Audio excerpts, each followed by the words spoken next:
Garden Basics with Farmer Fred is brought to you by Smart Pots, the original lightweight, long-lasting fabric plant container. It's made in the USA. Visit smartpots.com/Fred for more information and a special discount. That's smartpots.com/Fred. Welcome to the Garden Basics with Farmer Fred podcast. If you're just a beginning gardener or you want good gardening information, well, you've come to the right spot. Teeming with bacteria. Well, there's a title sure to send the casual gardener to another podcast, but please bear with me. What if I told you that the future of plant fertilizer was not fertilizer? It will be bacteria. That's according to Jeff Lowenfels. He's the author of the book, Teeming with Bacteria. Today, America's favorite retired college horticulture professor, Debbie Flower, geeks out on garden science with Jeff, who for the last 20 years or so has written other garden books about plant nutrition, microbes, and fungus. And as you might imagine, Debbie Flower had a wonderful time talking with Jeff. Me, on the other hand, I was busy thinking about buttered popcorn. You're going to have to listen to the episode to find out why. And I tell you what, if you listen to the entire episode, you're going to get garden psychic bonus points. We're podcasting from Barking Dog Studios here in the beautiful Abutilon jungle in suburban Purgatory. It's the Garden Basics with Farmer Fred podcast, brought to you today by Smart Pots and Dave Wilson Nursery. Let's go. You're probably familiar with Farmer Fred's 11 garden rules, and 2 of them are everything you know is wrong, and if it works for you, fine, but keep an open mind.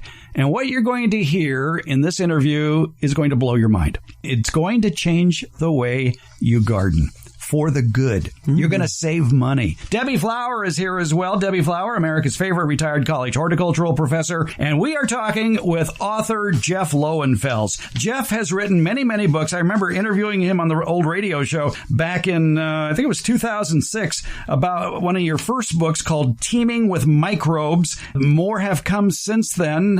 In Teeming with Microbes, he revealed the fascinating facts around the soil food web, all the tiny organisms that live in the soil and aid a plant's growth. Then there was Teeming with Nutrients, exploring how those organisms aid in the uptake of nutrients. Teeming with Fungi, where Jeff Lowenfels details the symbiotic relationship between plants and fungi, the most important organism living in the soil. And his latest book is Teeming with Bacteria. And Jeff lives in Alaska.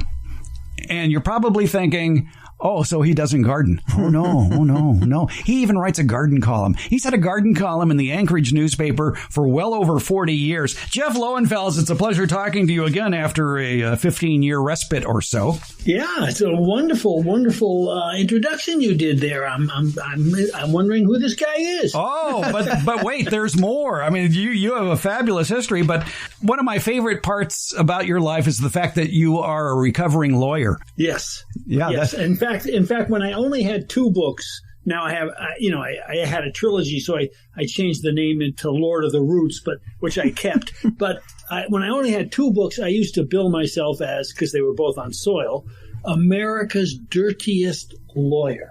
That's appropriate. Yeah. Okay. Yeah, I thought that was, and so that was my moniker for a little while. But yeah, I'm a lawyer. When you can't do anything else, maybe that's what you end up becoming. But the fact that you had a garden column for over 40 years. Longest running garden column in the United States, correct? Actually, it's 47 years now. I've been told it's the longest in the world. Wow.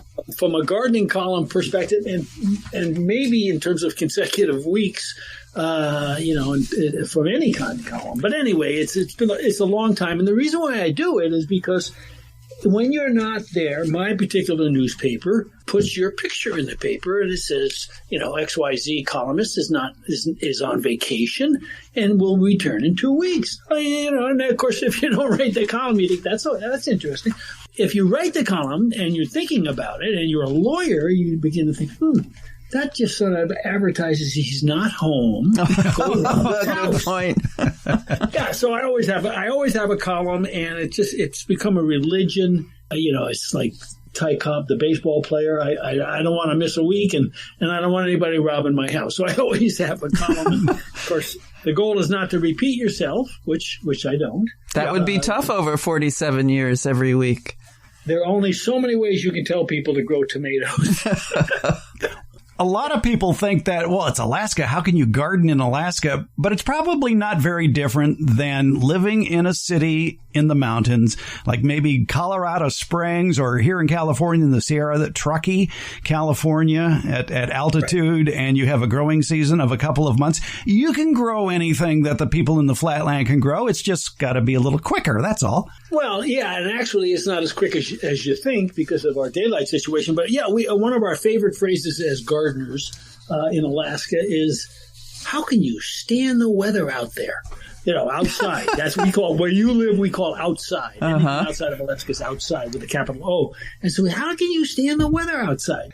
Because we really have a season that starts, definitely in the ground by Memorial Day weekend. And then, of course, we can continue sometimes right on through October 15. That's a long season. Yeah, when I look at this gardening calendar, when to plant vegetables in Anchorage, Alaska, at garden.org, the dates I see on this gardening calendar look very much like the ones I adhered to when I lived in New York and New Jersey. Right. Typically, nothing before Memorial Day. Yeah, Mother's Day, right? And then through the summer, and then frost comes and it's over.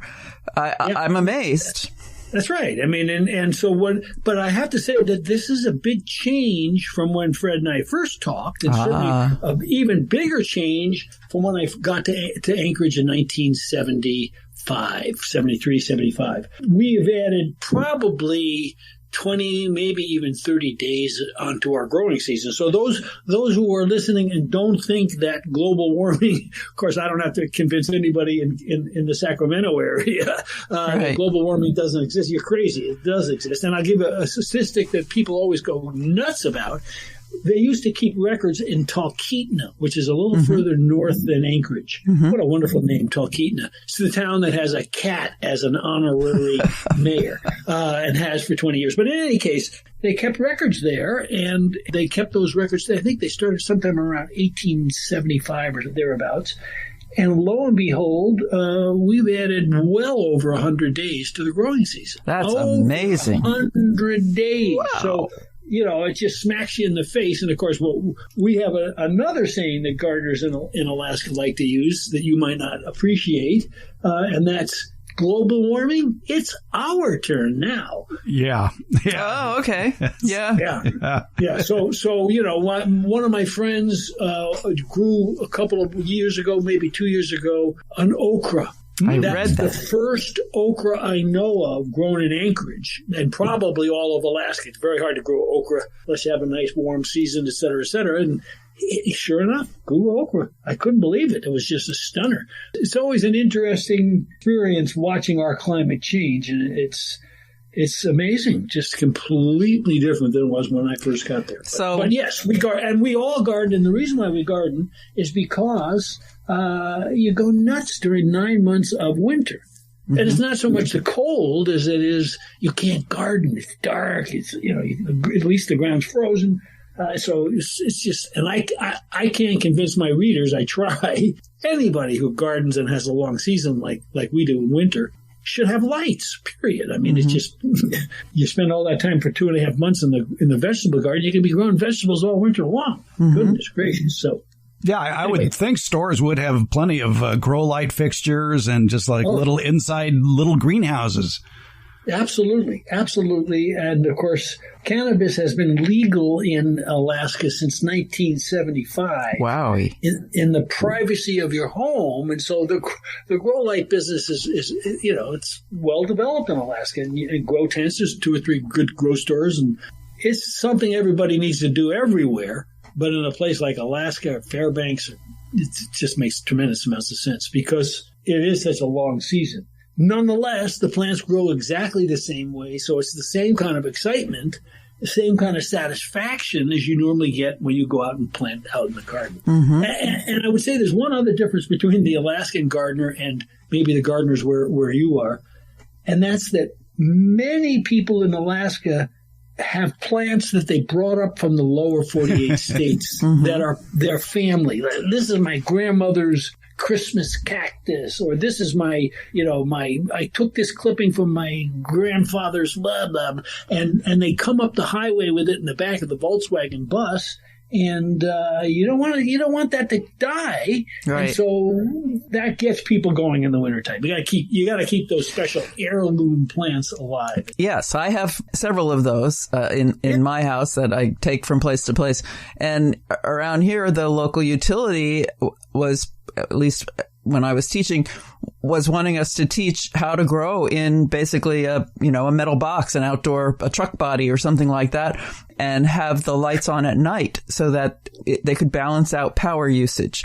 Everybody's using the power during the day, then everybody goes to bed, the power need goes down, and the utility wanted us to teach how to grow at night inside these enclosed environments so that they could even out their power needs. Well, that's wacky. Isn't it? Yes. Wow. But are greenhouses, outdoor greenhouses, cost prohibitive in Alaska? No. I mean, if you're a serious gardener, everybody has an outdoor greenhouse. Whether it's a little plastic hoop situation or whether it's a permanent deal that's, we don't necessarily use glass. There are a couple of those, but we've got the outdoor greenhouse for the tomatoes, because if the temperature drops below 55 degrees at night, you don't get tomatoes. Right. And tomatoes are they were the holy grail of gardening in Alaska. Mm-hmm. And so, everybody seems to have a little outdoor greenhouse, some bigger than others. And we grow cucumbers and tomatoes and, peppers. So you have a lot of whitefly control information then. We have a lot of whitefly controlled information. We try not to get whiteflies. Uh-huh. And from my perspective, when you have an outdoor greenhouse, the whiteflies come from the nursery where you buy your greenhouse seedlings, so grow them yourself. Okay.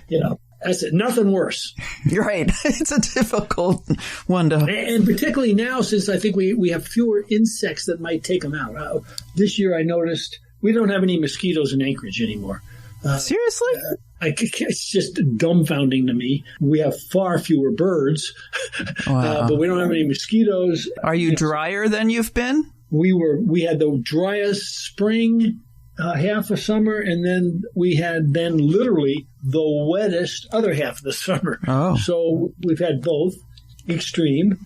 It's very interesting. We are, again, I think, the bellwether, so you should be keeping an eye on all this stuff. We know we're losing insect populations. Mm-hmm. To me, it's just dumbfounding, the bird population differences. Mm-hmm. So we all ought to be worried about it. And today I hear that the United Nations indicates that, we got to have a 47% reduction in some incredible number of emissions, and we're at 2%. Oh boy, yeah. So would any of this have a bearing on your congressional run that you attempted earlier this year for that open congressional seat? Well, I really left myself open for that one, and I have to say, it was one of these crazy experiences. For those who don't know, we had a beloved, longtime congressional delegate. We only have one, and he died, and so there was a special election.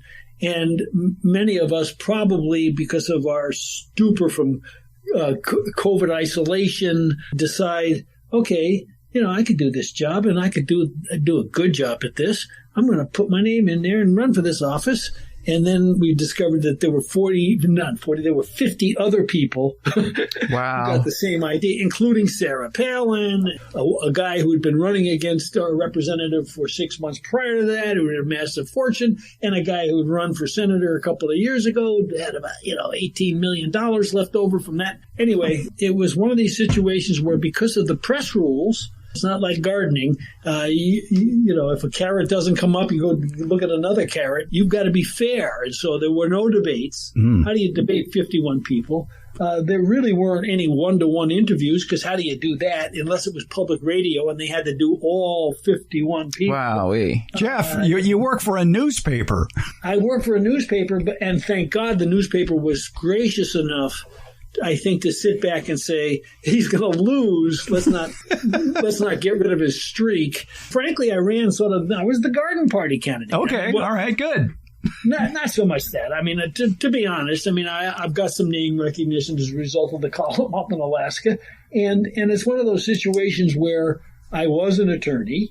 I represented native corporations. I did mining law, environmental law, pipeline law, public utility. I did all the things, and more important, I represented clients, which is what a congressional person does, and I dealt with the acts that ended up resulting in the formation of the legal system that Alaska reacts to the federal government from, called the Alaska Native Claims Settlement Act, which was passed in the 70s and 80s when I was there and integral. And in any case, I had the qualifications, so it was going to be fun, and then it turned out not to be so fun. I have to say that I had one gardening moment.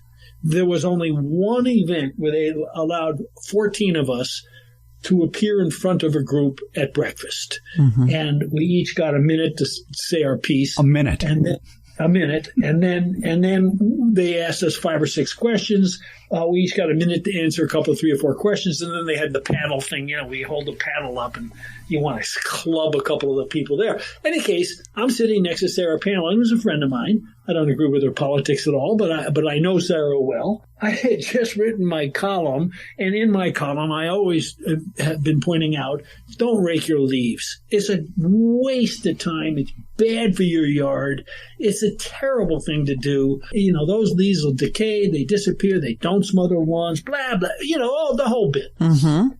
Good stuff. Then they ask, and we should talk about that a little bit because I think it's an interesting topic of conversation these days that has to do with the soil food web. But in any case, Sarah is sitting next to me, and she begins by, and I'm going to go out to my dad's house in Wasilla, and I'm going to help him rake leaves. And I just couldn't help it because of the wise ass that I am, or wise guy that I am. Sorry, I just blurted out, "You're not supposed to rake your leaves," And of course, everybody knows who I am. I mean, I'm the gardening. I'm Jeff the gardener. I'm not Mr. Lowenfels, the congressional delegate. And of course, I got a gigantic laugh, embarrassed the hell out of poor Sarah. Then it was the only little funny thing that happened the entire campaign for any of that. So that was it. That was the sum total. Yeah, but don't sell yourself short. There were 48, 50 candidates, and you finished 8th. No, I think I was 7th, actually. But one guy dropped out. Yeah, one guy dropped out, but it's still, with 5,900, more than 5,900, almost 6,000 votes, you made a good representation for yourself, even though Santa Claus did beat you. Yes, he did, and I like to moan and groan about that son of a gun. I mean, what a his name running off his name, and people thought it was funny, and then I got to sit back and say, wait a minute. You were running because you were a gardener. You're the gardener, So you were doing the same thing he was doing. But I have to say that the woman who won, and she called after that vote came out. She called because it's a ranked choice and blah blah blah. And she called me, and the first thing out of her mouth was a really clever, cute gardening quip question. It was just a terrific. This woman, you watch her. Her name is Mary Peltola. And she walks on water. I have never met a politician, and I dare say a person, who's more charismatic than this woman and more sensible.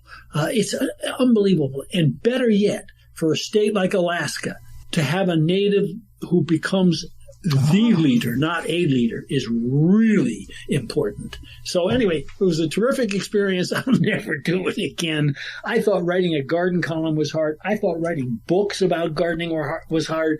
No. Sitting around wondering what you're supposed to do when half the people have COVID, nobody's answering doors, and there are no debates or public forums, and you're running for Congress. Okay, I'm done. You've heard me talk about the benefits of Smart Pots, the original award-winning fabric container. Smart Pots are sold around the world and are proudly made 100% right here in the USA. Smart Pots is the oldest and still the best of all the fabric plant containers that you might find. Many of the imitators are selling cheaply made fabric pots that fall apart quickly. Not Smart Pots. There are satisfied smart pot owners who have been using the same smart pots for over a decade, actually approaching 20 years. When you choose Smart Pot fabric containers, you know you'll be having a superior growing experience with the best product on the market. And your plants will appreciate smart pots too. Because of the 1 million microscopic holes in smart pots, your soil will have better drainage and the roots will be healthier. They won't be going round and round on the outside of the soil ball like you see in so many plastic pots. The air pruning qualities of smart pots creates more branching of the roots, filling more of the usable soil in the smart pot. Smart pots are available at independent garden centers and select Ace and True Value hardware stores nationwide. To find a store near you or to buy online, visit smartpots.com/Fred. And don't forget that /Fred part. On that page are details about how, for a limited time, you can get 10% off your Smart Pot order by using the coupon code FRED. Use it at checkout from the Smart Pot store. Visit smartpots.com/Fred for more information about the complete line of Smart Pots lightweight, colorful, award-winning fabric containers. And don't forget that special Farmer Fred 10% discount. Smart Pots, the original award-winning fabric planter. Go to smartpots.com/Fred. All right, let's move on to let's sell some books here. Teaming with Bacteria is your new book, the follow-up to Teaming with Microbes, Teaming with Fungi, Teaming with Nutrients. Bacteria, the missing link in all of this. And according to your book, this is going to be the next hot thing. Are we going to be inoculating every seed we plant from now on? Not right away, but at some point in time, we're going to certainly be thinking about it. Let me put this in the whole thing in context so that people know why I wrote this particular book. When we talked about teaming with microbes in 2006, it was an eye-opener. It was really... It was. Yeah. And it was Dr. Elaine's science and ability to be able to go out, Dr. Elaine and go out and talk about this stuff and deal with the ridicule that people threw at her when she said, here's how the system operates. There is photosynthetic energy. This is a gross summary. The photosynthetic energy, part of it, maybe 30-40% of it's used to produce exudates. They drip out of the root system. She called them cookies and cakes. They're carbon-filled molecules. They attract bacteria and fungi that are in the soil to the rhizosphere, that little area right around the root system. And they're happy. They need that carbon because they don't photosynthesize. Right. Along come nematodes and protozoa, and they go, geez, we're hungry too. And so they eat the bacteria and the fungi. And they do so because they also need carbon. They're not able to photosynthesize. You and I eat toast because we need carbon. They don't need it all, and so they poop out the excess. And the excess that gets pooped out basically is in plant usable form. It's got the right, we learn from Teaming with Nutrients, the second book, the microbes, bacteria, and fungi put the charge onto the nutrients so that they can get into the plant. That's basically. And so you have this production in the soil that then migrates to the plant, and then Teaming with Nutrients talks about how they get absorbed and then what happens to them once they're in there. Now, along come a lot of studies on mycorrhizal fungi, which was a paragraph in Teaming with Microbes. It was revised. I put a whole chapter in. And finally, it came to be that there was enough for an entire book on fungi. And so Teaming with Fungi added to the way plants get their nutrients. And these mycorrhizal fungi that are in that area are attracted by the plant. It's not the fungi going into and they go in between plant cells and they trade water, nutrients, particularly the metals, and they get the exudates. They have a nice symbiotic relationship. They never invade the cell, but they're there. So everything is happy and copacetic. And then a friend of mine in about 2010 sends me a one-word text, rhizophagy. I had no idea what he was talking about. I looked it up. There was I know rhizo, root, phagy, eat. Okay, what the hell was he talking about? I could not I mean, it didn't make any sense. And he wasn't the kind of guy that I call up on the telephones, and we have long conversations about these kinds of things. They just sent it out of the blue. Okay, lo and behold, there was a discovery in 2010 by an Australian team led by a woman with a hyphenated name that I always butcher. Dr. Chanyarat Phuangphu Lonhain. God, I wish I could just record that and push a button anytime. Anyway, there was also another woman who I don't think I gave enough credit to. I think her name was Miller. But in any case, this team was funded and the funding ran out. But what they discovered using a conical microscopy, a special kind of microscopy, they discovered that bacteria were all inside meristem root cells. Mm-hmm. And they theorized that what was happening was that you were getting the meristem, very thin-walled cells, very young. That's where they start as meristem, that opened up and let these bacteria in, sort of ate them. And then close up around them again. That was sort of what they came up with. They really weren't sure exactly what was going on. That was their theory. The funding must have run out. And then it was picked up by a guy in Rutgers University in New Jersey named Dr. James White. And Dr. James White has done some unbelievable work. And so now we have those bacteria that Dr. Elaine's taught us were attracted to the rhizosphere. Some of them are not eaten. And that's when the rhizophagy story begins. You know what? I read the book. I read the entire book. I loved it. I learned things. Thank you. Opened new worlds to me. And one of the things I really, really loved was pretend you're a bacterium. On page 109, it starts. Yeah. And it's like the Disney ride of the bacterium from the soil into the plant. What it does in the plant, and then it gets spit right back out. That was a hoot. Well, that's funny that, Dr. White, who I wrote Teaming with Microbes basically for Dr. Elaine Ingham. She's the guru of the soil food web, and this book doesn't take anything away from her by any means. My goodness gracious. But I was talking with Dr. White, and he loves that particular passage, by the way. Oh. But I said, how come everybody doesn't know about this? And he went, I can't get traction. I can't get nobody. And so I said, I'll write a book. And that's where the book came from. Wow. Rutgers, by the way, is my I'm a Rutgers alumni, yeah. If I could go back to school. Yeah, right. I'd do it too. So much new stuff. I'm thinking maybe they would take a 73-year-old who would pay them. But in any case, let's talk about this rhizophagy. First of all, the word itself. Please. I'm an ex-New Yorker. I may live in Anchorage, Alaska, but I pronounce it rhizophagy. I'm blunt. Google likes to say, I can't even say how Google says it. Or something. Rhizophagy. They emphasize the O. I figured out why the other day, and you can relax and go to rhizophagy like I say it. Okay. She was Australian, for God's sake. Oh, yes. The Australian pronunciation. Okay, I'll go with that. Doesn't that make sense? All this stuff in plant biology and plant names, when I would teach plant ID, and students would stress over saying that the names of the plants, the Latin names, I'd say just say it with confidence and a smile and look the other person directly in the eye. Yeah, and then just say that's the way they say it in the Christian Science Monitor.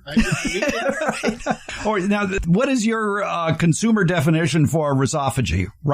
Okay, yeah, okay. So here's what happens. So let's pretend you're a bacteria. What happens is the bacteria form a slime. Everybody knows about bacterial slime. The example, of course, is that's what's on your teeth every morning, and everybody is licking their teeth right now. But that bacterial slime contains lots of different kinds of bacteria in the soil, and it forms right up there on the meristem area. Mm-hmm. The very tip, right after those slough-off cells, etc., they begin to smell popcorn, buttered popcorn. And like anybody else in the world, they go, I wonder if it's free. In fact, it smells like there's a whole popcorn factory in there looking for bacteria. And so they move through that's butyric acid, which is released by the plant, and they move through the cell wall into what's known as the periplasmic space. And they go, what the hell happened there? Where's the popcorn? Well, there is no popcorn, but when they move through there is a spray of superoxide, which is designed by the plant to strip off the cell wall of the bacteria, or bacterium, let's put it that way. The cell wall gets stripped off. The bacteria goes, whoa, wait a minute, I don't like that at all. And 2 or 3 things happen. The first is the bacteria says, geez, I got to weaken this stuff or I'm dead. And so they produce nitrite.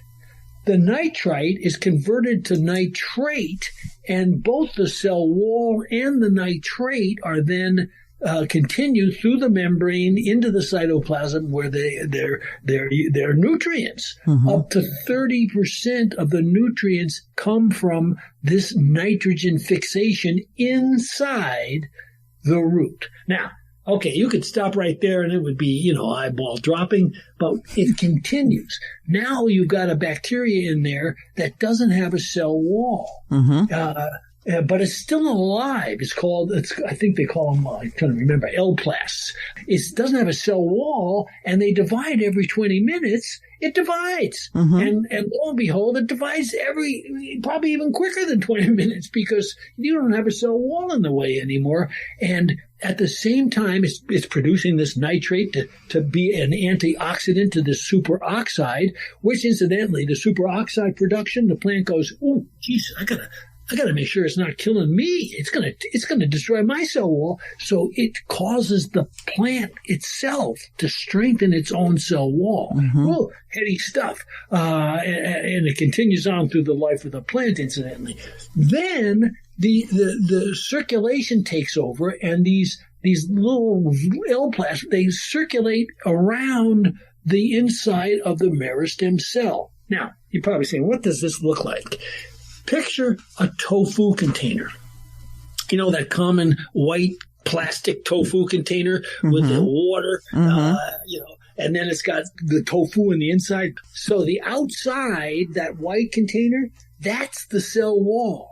They then move into that watery area. That's the periplasmic space. And lo and behold, it cycles and it goes around. Now, another thing is happening. The bacteria are producing one of their phytohormones, because a lot of bacteria make phytohormones. This one, ethylene.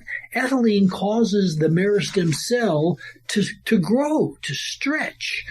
So you've got the nitrite, you've got the ethylene, you've got the cell wall-less L form circulating, multiplying, and they end up forming quads. They form these quads, sometimes sixplets, but mostly quads, and they circulate around, producing this ethylene, taking a little bit of carbon from the cell wall. And everything's happy until they get too many. And they begin to back up against the cell wall. And when they back up against the cell wall, the ethylene stops circulating and instead causes a tube to grow in the meristem cell wall.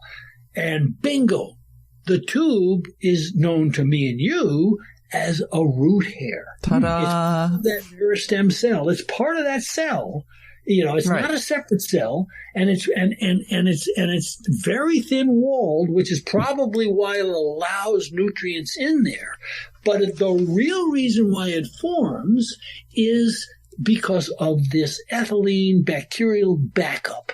And in go the bacteria, a little tidal wave creates a pressure, and boom, they pop out of the tip of the growing hair. And boom, it closes up, and more of them come in, and it grows, and boom, they grow out. It can go 4 or 5 times. They can open up and drop out or throw out or eject the wall-less quads of bacteria, and they, in the soil, use the nutrients there to regrow the cell walls, and lo and behold, they multiply, and They say, that was fun. I'll do it again. Right. And they go back in and they do the same thing again. Unbelievable. So when you don't have the bacteria, you don't have the root hairs. Who knew? Not me. And there was but you cited I don't know if there were experiments or cases where people did grow plants without the bacteria, and the plants, lo and behold, had no root hairs. Right. They had no root hairs, and their roots themselves were all deformed and grew in the wrong way. Yeah, that was pretty amazing. Grew in the wrong way. And then, what even more amazing, when you put the bacteria in, they grew back the right way. Correct me if I'm wrong, but my understanding from the book was that directional growth had to do with metals that were brought into the root by the bacteria that helped the plant orient to gravity. And without the bacteria bringing those metals in, there wasn't that ability. I don't know if I put that in the book, but it makes sense to me. It makes a lot of sense. It might be, I wrote There's book. a lot of information in that book, yes. I know, and I just read it, it came out October 27th, I guess. September 27th. A month ago, yes. I had to pick it up and read it. I mean, and if we can interrupt just for a second, we're talking bacteria, and people really need to understand bacteria. So let me do this. Google bacteria, a head of needle, a head of pin, and you'll see pictures in the images of they were too expensive for me to buy and put them in the book, but there they are. And so we're don't think of one car in a driveway. Don't think of that as a bacterium. Think of the Hartsfield or the airport in Atlanta. That's bacteria. They're everywhere. The 5-second rule. Last week, and if you can find this on Google, it's well worth getting. Googled bacteria tongue cell. Oh boy, do I want to? You want to. A single tongue cell from someone's mouth. The pictures I'm looking at look like Hostess Twinkies. Rod-shaped bacteria. Gazillion bacteria on this one cell thing. I mean, and of course in America and every place else in the world, we study dinosaurs. Yeah. Because they're useless. Well, instead of studying bacteria and microbes, which are so important. So one of the problems in the book was you got to list them. Which ones do what? They're not language that we're familiar with. It's just like plant names, and people are not really familiar with them. They're much more familiar with plant names, and we need to change that system. Stop studying dinosaurs. They're useless. The oil and gas they produce is useless. We need to study bacteria, fungi, nematodes, protozoa, all that stuff. And we're at the point now where the databases exist. Our phones will have applications where we can learn a lot of this stuff. But I digress. Look up bacteria. Think about the numbers, the sizes. They're so incredibly small. They have flagellum because they're so small that if they tried to row in water, they couldn't get anywhere. The shapes that they create are because of the water. I mean, the movement situation. They are absolutely spectacularly fascinating organisms. But the fact that they enter a plant and create root hairs and repeat doing it changes the soil food web in a serious way. So, the 2006 version, plants were farmers. They threw out the nutrients and the exudates, and they ended up farming what they got, and then they brought that stuff inside. Now we know that they are also ranchers. They're taking in the sheep, shearing off the wool, eating the occasional pork chop, and then putting the rest out into pasture again, so they can regrow the wool and come back in and have the process repeated. So they're farmers and they're ranchers. It's really a very big change. Again, not to take away in any way whatsoever from Dr. Elaine Ingham, but Dr. James White really and his students really have come up with a unbelievable, fascinating situation. I mean, it's just, who would have thought? And it's only because the new kinds of microscopes and the ability to be able to dye test what kind of bacteria you have. Yeah, the technology advances. Your books, we've said the title, Teaming, but talk about how you spelt that word. Right. So I spell the word T-E-A-M. You want to team with microbes. Mm-hmm. And the reason why you want to do that is because you want them to do the work mm-hmm. instead of you. Gardeners like to think that we're in control. We are the boss, and we mm-hmm. do this and do that, and we only mess things up, basically. Mm-hmm. So if you team up with the microbes and listen to them, you will end up with a wonderful yard, not just your garden. And indoor plants too, for that matter. The system that works outdoors also works indoors.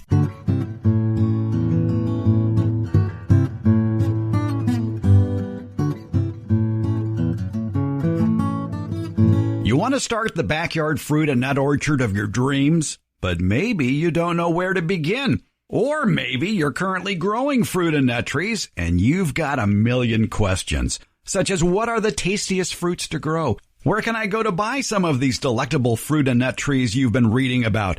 And then how do you care for all of these trees, including planting, pruning, and harvesting? I've got one online stop in mind for you where all these questions you might have will get answered. It's DaveWilson.com. That's Dave Wilson Nursery, the nation's largest wholesaler of fruit and nut trees for the backyard garden. They have planting tips, taste test results, and links to nurseries in your area that carry Dave Wilson fruit trees. Click on the Home Garden tab at DaveWilson.com for all of these links, including a link to their years of informative videos about growing fruit and nut trees that they've posted on the Dave Wilson Nursery YouTube channel. Start the backyard orchard of your dreams at DaveWilson.com.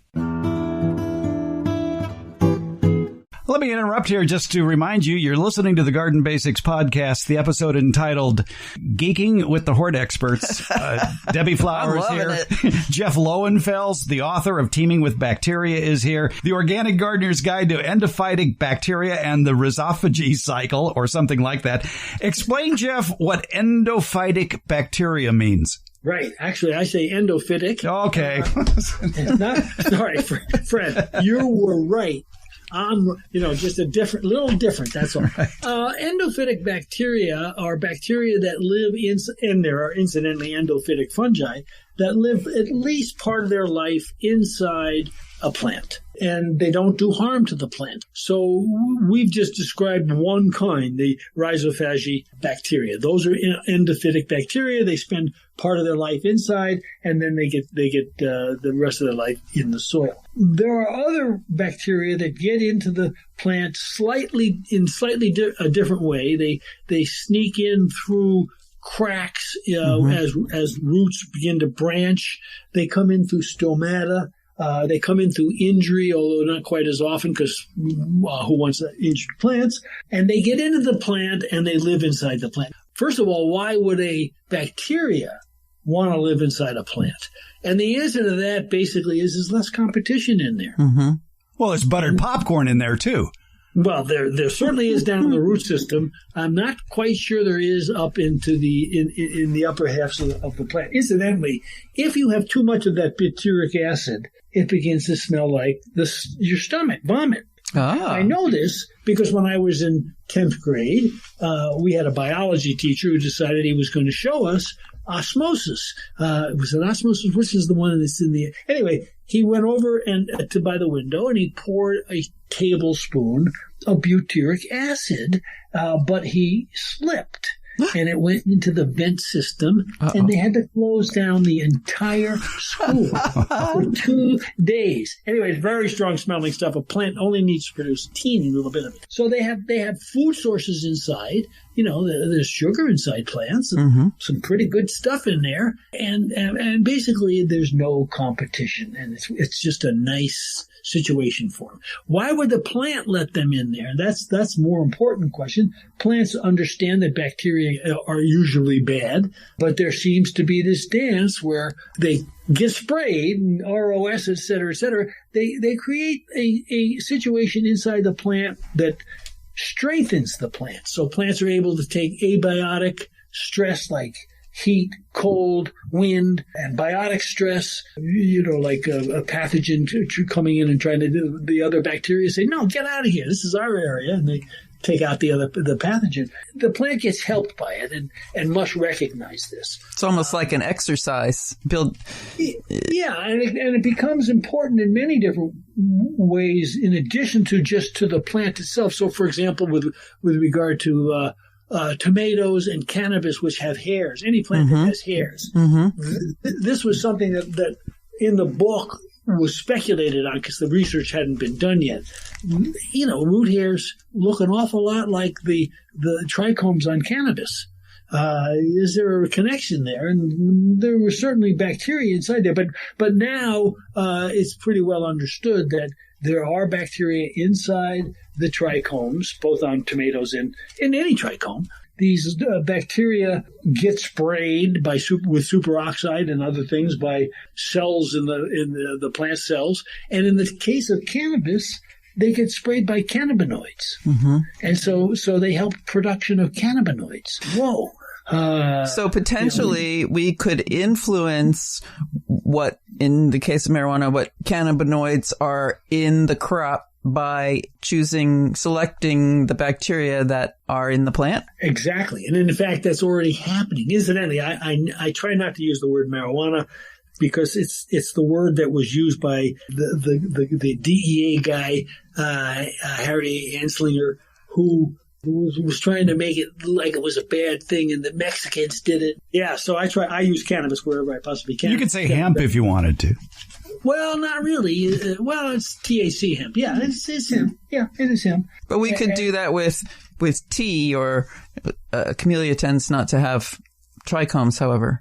But it definitely has bacteria. I can guarantee you that. We could influence the flavor of tea by choosing the bacteria that are in the plant. Pretty fascinating stuff. Yeah, well, again, I mean, it's so fascinating that in fact, if you went back and took a landrace, well, they did it with corn.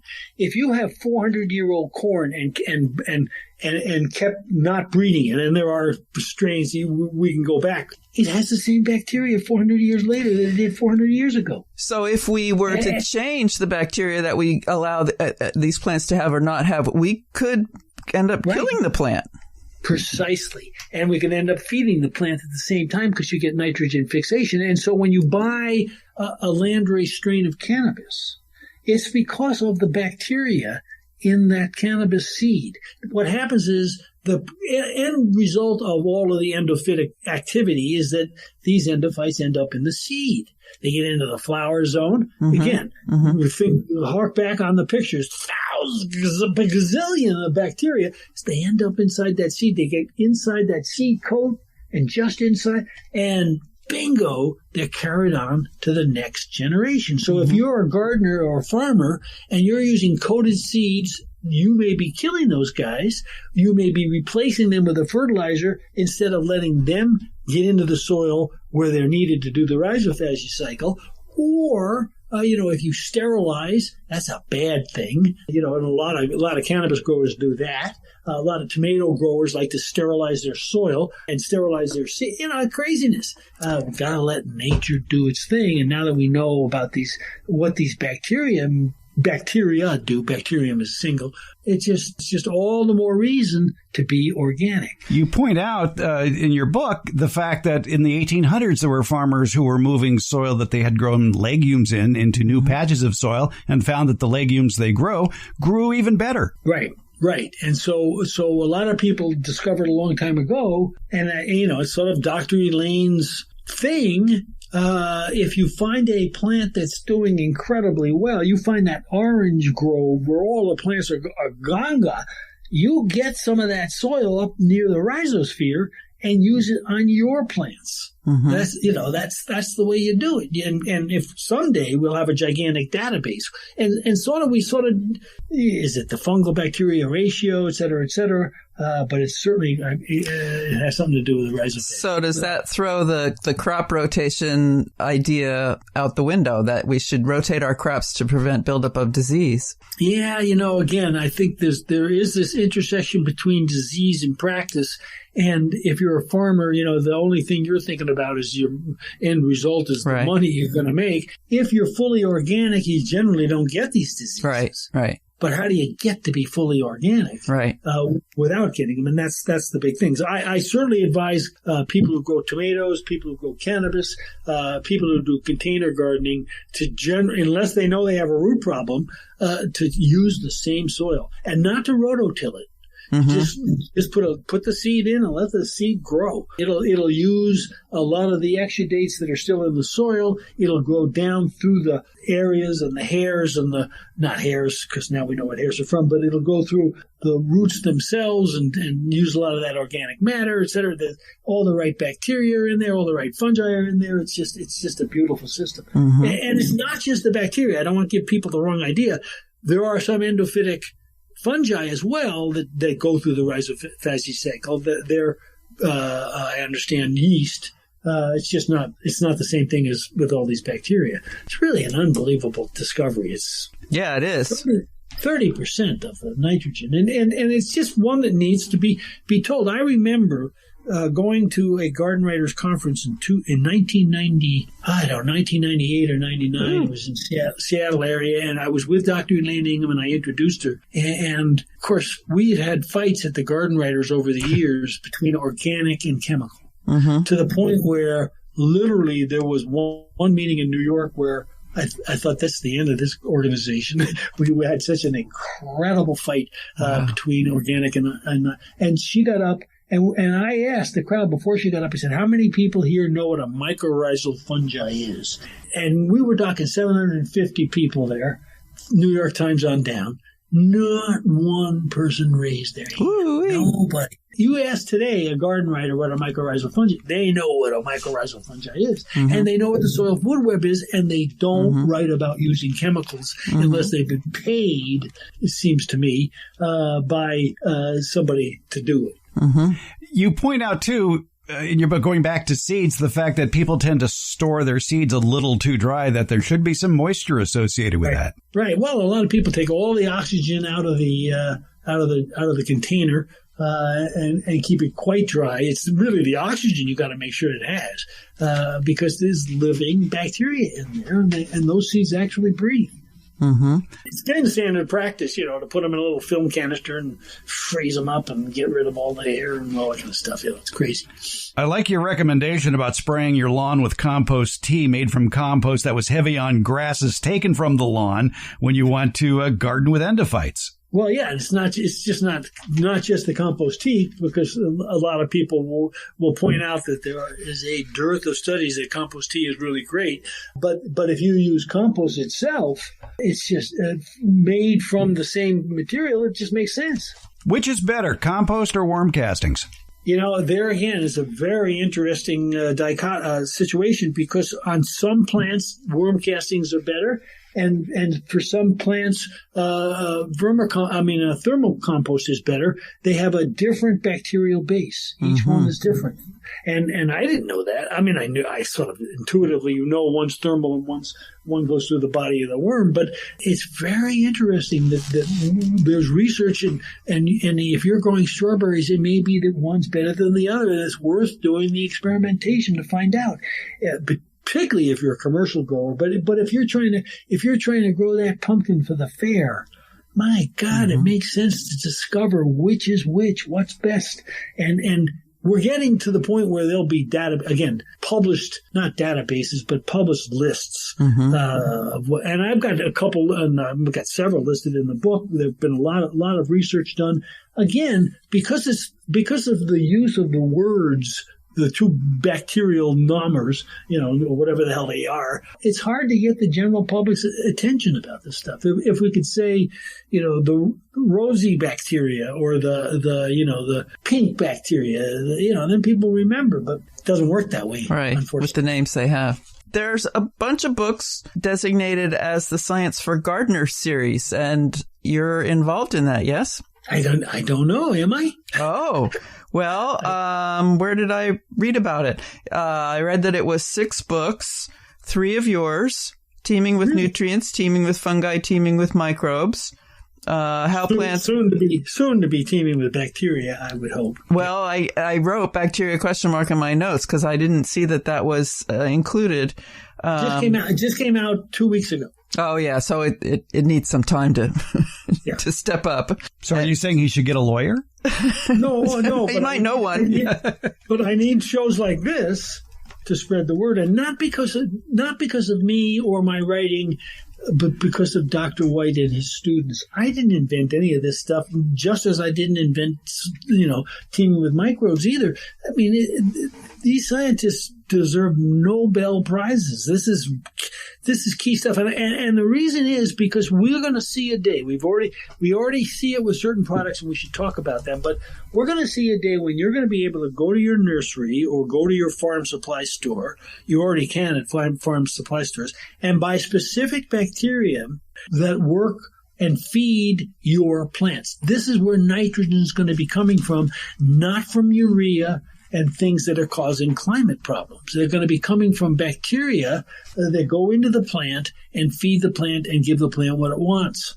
We hear a lot about mycorrhizal critters living in bags and boxes that you can buy at the nursery. Can those survive standing or sitting in a parking lot on hot asphalt? Yeah, I think mycorrhizal fungi can. Obviously, they exist in Sacramento in the middle of the summer where it's 108 degrees, and so I don't think you got a problem there. But they have a shelf life. It's certainly no longer than 2 years, that's for sure. They tend to be ubiquitous after a while. I mean, in other words, if you're using them year in and year out, they're there in your soil. So you would use them like we do in Anchorage. We do a lot of transplant stuff. So we want to set up a mycorrhizal situation as early as we can. We roll our seeds in it. But yeah, you got to make sure you're getting a good product, not one that's 4 years old, et cetera, et cetera. Do you think they're able to go into their resting stage, spore stage for fungus? Yeah. Oh yeah. For fungi, yeah. Yeah, my conversations with Dr. Mike Amaranthus indicate that they're there. It's fascinating stuff too. But the bacteria are different because not every bacteria turns into an endospore, which is basically the form you want to have to be able to have a good shelf life. So they're not. They're a little more fragile. Well, there's one that you have to. It's got to be freeze dry, and you've got to get facilities that are able to handle that. But there's some bacillus that work very well, and you can get. And cannabis growers are beginning to use it. Aspergillus is another one. There are a few that are readily available and you can use and need to experiment with depending on what your crop is. It's the future that people are looking at, and if you follow what we would, excuse me for being this way, but what I would consider to be, some of the evil companies, they're beginning to merge, to my thoughts.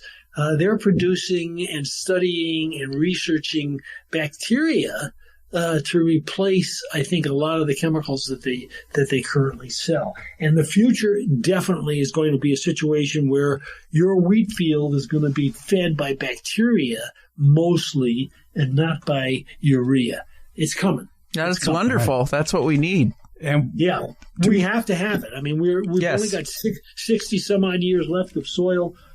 Seasons left of soil. It's blowing away. All of these agro practices destroy soil structure. And by the way, soil structure starts with bacteria. Bacteria produce that slime. That slime sticks together particles of soil. Those particles of soil become bigger aggregates as they stick to each other, and you get the fungi that weave them all even into bigger aggregates. And once you destroy that, either by rototilling or using a chemical, we end up with bad problems. And it's not fair for big agro to ruin our world, because that's what's happening. I love your definition of heirloom tomatoes. You call it a strain of plant adapted to its locale. That's perfect. Yeah, and that strain is probably because of the bacteria that you've added to the system. Yeah, and so people trying to grow Brandywine heirloom tomatoes in California, you don't have Pennsylvania soil. It's not going to work. Right. Well, it'll be all right. It's not all right. It isn't Brandywine. You get a tomato. Like Brandywine. Well, when you're in Alaska, any tomato you get is a prize. Yeah, actually, you're right though. Brandywine is one of those ones we always, when you start growing tomatoes, you try it. The first couple of years, you may get one good one, but they're not like your heirlooms. There's a reason heirlooms were developed. All gardening is local, and we found out that all bacteria is local too. Again, not all of it, because you're transporting it around in those seeds. So when I buy territorial seeds and they ship them up to Alaska, I'm getting the bacteria that's on that cosmos. It's going to make that cosmos grow well. So that's the beauty of being an organic grower or gardener. Your bacteria are being shipped right along with those seeds. You don't have to roll anything in anything. It doesn't frighten you that we're moving bacteria cross country into foreign countries? That has me a little agitated. Yeah, I think it's happening anyway. If not by traveler, it's happening by wind. I mean, these guys are ubiquitous. They're unbelievable. By the way, kudos to your editors at the book, because they do a fabulous job of making it very accessible to the common gardener. It's a great book. I really enjoyed it. Well, I tell you what, there's one particular editor at Timber who's she's a great editor, and she's really, really fun to work with. And that's what you got to have. Writing a book is not it's just not pleasant. You got to go down into a rabbit hole and spend some time down there. And when your wife says, come up for dinner, and you're not ready to come up for dinner, you don't come up for dinner. And she gets mad at you, Yeah. and you've got everything laid out where it needs to be. And I don't care if the kid has a hockey game. I gotta get, it's a real labor. And you don't make a lot of money on it. But in this particular instance, it's so important that people understand that the soil food web is what makes life for us. And this is a part of the soil food web that needs to be part of it. In fact, I'm telling people now, start with teaming with microbes, then go to teaming with bacteria, then go with teaming with fungi, and then go to teaming with nutrients. Teaming with nutrients was written because I was sitting at a restaurant, I think it's called Beppi's to something or other.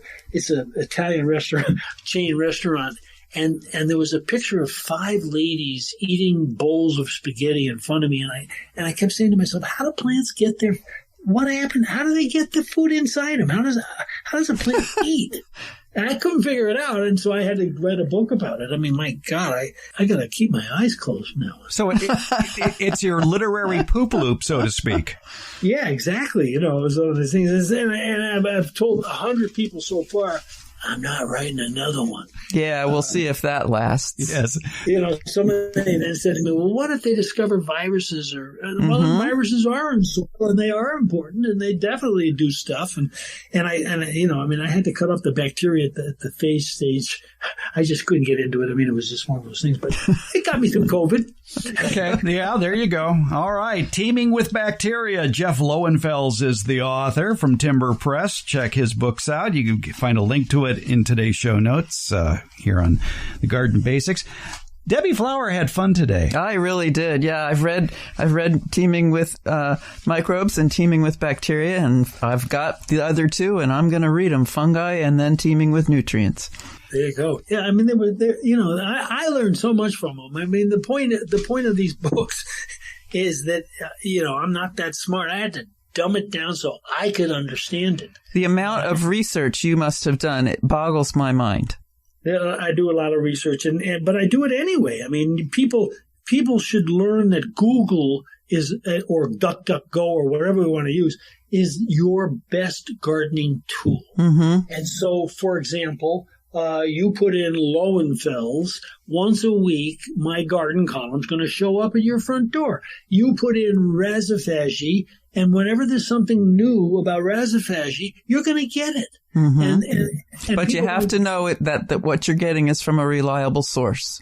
Well, that's right. You've got to have some smarts, and you've got to learn, and it's something we're going to teach our kids, et cetera, et cetera. But generally, with obscure kinds of science like this, hopefully will not become obscure for a long time. I'm a Razafagi punk. Yeah. Yeah. And by the way, thank you to the audience for sticking with us. If you made it through all of this, God bless you. See, you can hardly shut me up. Well, and you do one other thing. I'm sure you do lots of other things that are wonderful, but plant a row for the hungry? Yes. Oh, yes. Yeah, and I'm not proud of the fact why it started, but I stiffed a guy at literally the coldest day Washington, D.C. has ever had. And I was staying at the Willard Hotel on an expense account. And I'd been there so many times that when I stood there next to Henry Kissinger, they came up and took my bags, not his. Oh, my gosh. I mean, it was one of those things. I mean, there wouldn't be two candies on your pillow. There would be a box of candies, and a bottle of wine and fruit. And I had my hand around money, and they have these signs that say, "Don't give money to homeless people. We take care of them. Do not give them money." And so I said no, and I went into a restaurant, and I had an expense account meal. Oh, my God. I did not sleep well that night. I did not sleep well when I went home. I was in first class, and I was having a steak and zucchini meal, and I thought, oh, my God, you terrible person. And I thought about the zucchini and the joke about in Sacramento, you never leave your car on the street with zucchini in it. Never. If your car is unlocked, no, I guess if your car is unlocked in Sacramento at night, you wake up the next morning, somebody's filled it up with their zucchini. Yeah, oh, yeah. Yeah, that's what it is. So anyway, I wrote a column because I had to write a column that night as well. And I asked my readers to help my conscience, and let's all donate one row in our gardens to a place called Beans Cafe, which is our food kitchen in Anchorage. Mm-hmm. And then the garden writers came up and adopted it as a national program, and it's still going on, and it's still important. And it's spread. So important, and it's so easy to do. And since you're the one growing the food, you're the one responsible for getting it to somebody that needs it. Nothing slips from the lip to the cup in administrative costs or any of that kind of garbage. So it's a wonderful program that can be adapted in so many ways. There's no ownership to it. It's just, go for it. Feed people. That's wonderful. That's wonderful. The old Garden Writers is now called Garden Communicators, Garden Com. And there's a page now, and in fact, the directory's there, so if you want to go talk to any of the people. And they have a Plant a Row deal.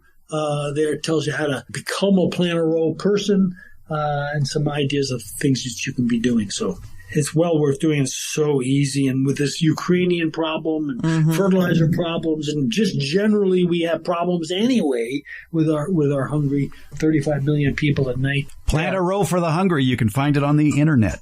Yes, there you go. There. Jeff Lowenfels, thank you for spending a lot of time with us talking about teaming with bacteria. You're welcome, and thank you very much for doing that. And I hope Dr. James White becomes a little bit more famous, and Dr. Elaine Ingham does as well, because the soil food web is all. Mm-hmm. Yeah, it's a basis for life.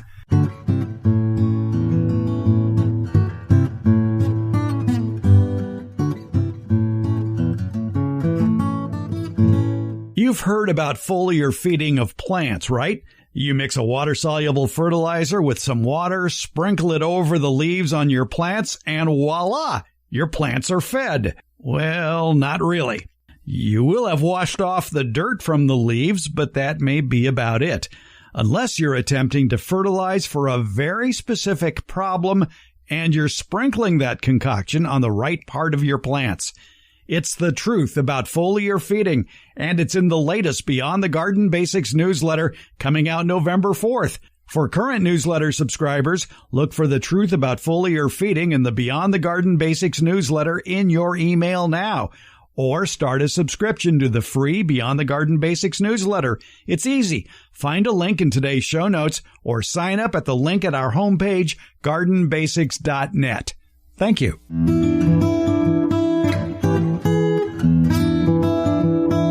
The Garden Basics with Farmer Fred podcast comes out once a week on Fridays. Plus, the newsletter podcast that comes with the Beyond the Garden Basics newsletter continues, and that will also be released on Fridays. Both are free, and they're brought to you by Smart Pots and Dave Wilson Nursery. The Garden Basics podcast is available wherever podcasts are handed out, and that includes our homepage, gardenbasics.net. And that's where you can also sign up for the Beyond the Garden Basics newsletter and podcast. That's gardenbasics.net, or you can use the links in today's show notes. And thank you so much for listening.